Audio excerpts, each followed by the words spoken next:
Learn to Live initially, the idea started from me working as a nurse on a movie set in Louisiana. I was surrounded by a really creative environment, however there was so much waste, and I started to sort of get really overwhelmed by waste, what's happening in the world, and we should be able to be doing something a little more just instead of just for ourselves. I lived in New Orleans for a few years. I came back, I did my nursing degree at Trobe after Hurricane Katrina. Hurricane Katrina was definitely a pivotal point in my life. It's also one of the reasons I became a nurse.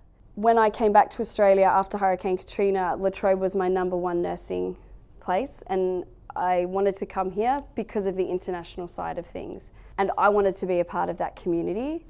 We focus on primary and preventative healthcare. At the moment, we're focusing in Indonesia.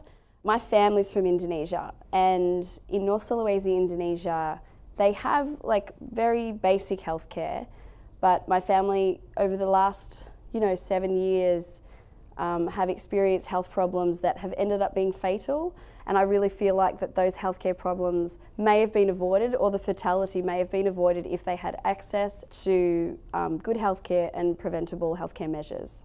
I raised $7,000. I took somebody who I thought was a really good problem solver, and I took a filmmaker to tell my story.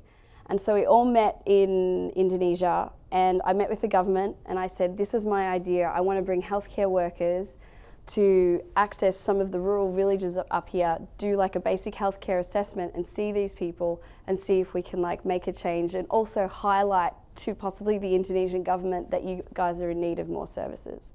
A year later, I brought a team of 27 people from all over the world. I've realised that this is my calling in life. Learn to Live for me has like opened my eyes to what the possibilities are of just having an idea and just running with it.